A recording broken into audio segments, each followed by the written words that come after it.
Pointed question from Value Attainment. Can the world governments take over Bitcoin and control it? That's the question. And this is what this very sharp, educated man who's very knowledgeable in Bitcoin says.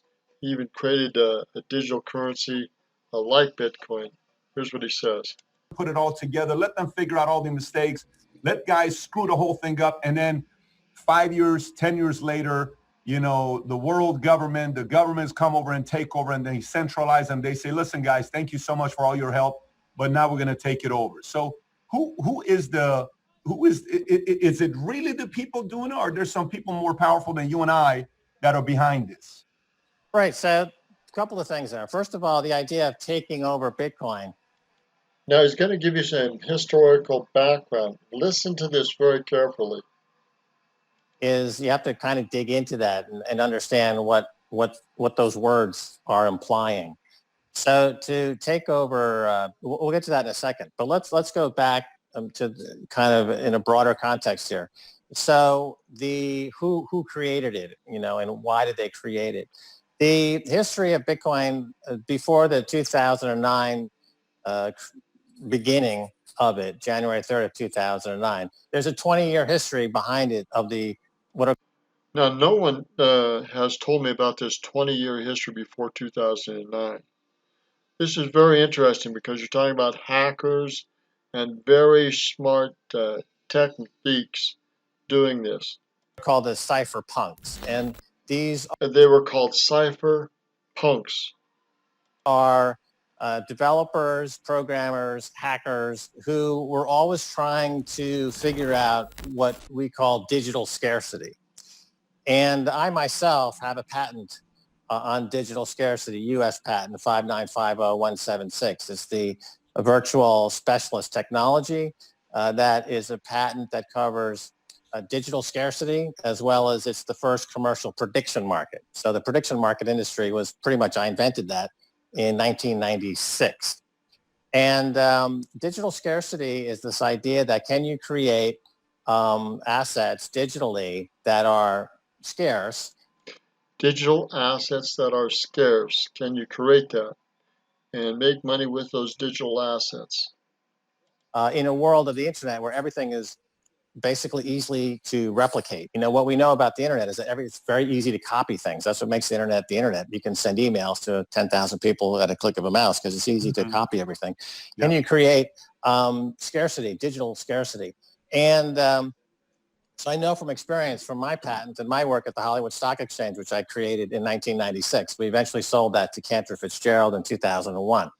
But I know from my work in this space, the difficulty it was to come up with a decentralized digital scarcity, which is what. Now, he had already created this software, this program, and he had already created a business with investments. So he had a good feel for both the technology creation side and the investment side. What Bitcoin accomplishes, unlike every other attempt, is a centralized digital scarcity, and that's not the same thing. So this is a very important clue.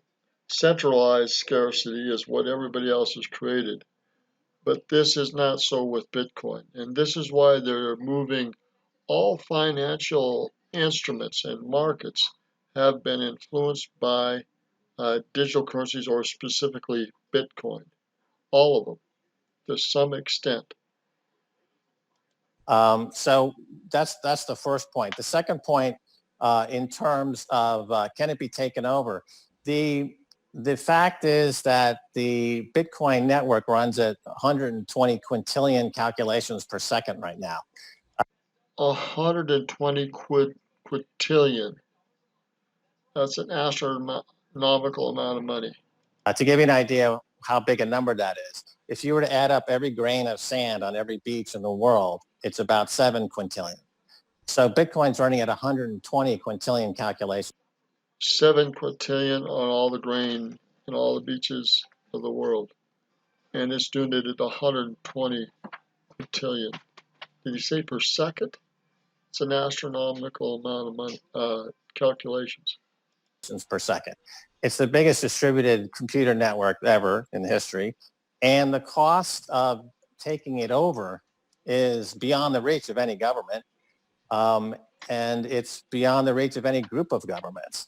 There is no entity or group of entities that have the computer power or the money to attack Bitcoin in any meaningful way. Now you see the photo shots of these buildings just loaded with servers. I mean, hundreds, thousands of servers, server after server after server. These networks that are just connected with mining. We're talking tens of thousands, maybe hundreds of thousands. I don't know, maybe millions. I don't know the exact number, but massive amounts of servers. And this is why it's so astronomical. Which makes it indestructible, immutable, uncensorable, and unconfiscatable as well, which is an attribute that a lot of people are waking up to, because it's not the same with gold. Gold is not unconfiscatable, and certainly fiat money is not unconfiscatable either. So there is no attack vector coming from a government. There's no attack vector coming from a group of governments. And I would say that I don't see any attack vector coming from anywhere at this point. Bitcoin is on a journey to much higher prices and changing the global economy in a profound way that we're. So two things. He's a professional. He knows very well what's going on, and he says it's on to much higher prices, and he's changing the world economy and money markets, financial markets, global. Think about that. all China waking up to right now. Wow, so we're going to let it go there. Profound. This is why you should get into Bitcoin and Bitcoin investments and Bitcoin software and understanding things that really work and are moving investment vehicles, businesses, corporations, governments, and financial entities worldwide. It's Roger Martin from Billings, Montana, and the more I study it, the more I learn, the more bullish I am on Bitcoin. Good day.